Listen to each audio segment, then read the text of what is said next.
مختلف مسالک کے لوگوں اور جماعتوں کا دشمن ملی یکجہتی کونسل، یہ میں پہلی ملی یکجہتی کونسل سے پہلے دور کا سمجھتا ہوں۔ ہم نے اور ہم سے ضابطۂ اخلاق پر اتفاق کی، جس پر سب نے دستخط کی، اور مجھے بھی خوش قسمتی کہ وہ کمیٹی جس نے ملی یکجہتی کونسل کا ضابطۂ اخلاق ترتیب دیا تھا بنایا، اس وقت میں تھا، اور اس میں بنیادی بات یہ طے کی گئی کہ اہل بیت نظام ہوں یا صحابہ کرام ہوں یا خلفائے راشدین ہوں یا عام سب کی حرمت، عزت، احترام، تقدس کو محفوظ رکھیں گے،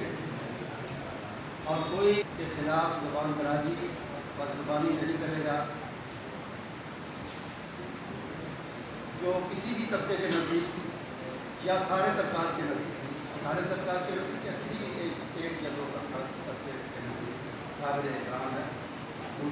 کا سب احترام کریں گے، اور کوئی ایسا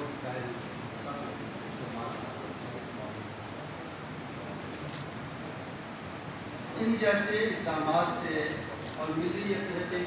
کونسل کی اس ملی یکجہتی کونسل پہلی اس کی مسلسل ملک عزیز پاکستان میں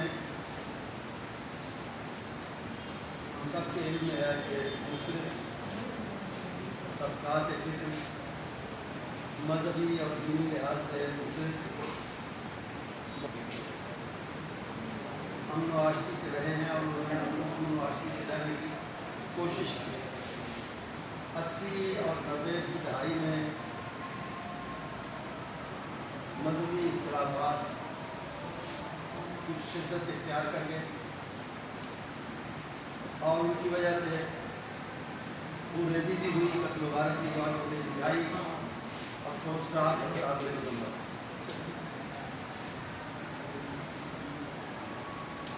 کیونکہ اختلاف کو اختلاف ہی کی حد تک رکھنا چاہیے، اس کو مخالفت کی شکل دینا اور مخالفت کو عداوت تک لے جانا، اور یہ بات جو ہے نیچے تک ٹریول کر گئی، اور اس کے بڑے اچھے اثرات پورے ملک میں پیدا ہوئے، اور کافی عرصہ یہ فضا ہمارے ملک میں باقی رہی ہے۔ محرم اس سے پہلے بھی گزرتے ہوئے، اور پہلے چند سالوں کی کچھ بدامنی کے بعد الحمدللہ ایک عرصے سے بخیر و عافیت اور اچھے طریقے سے یہ مقدس مہینہ گزرا۔ بدقسمتی سے اس طرح بعض تلخ، ناگوار اور تکلیف دہ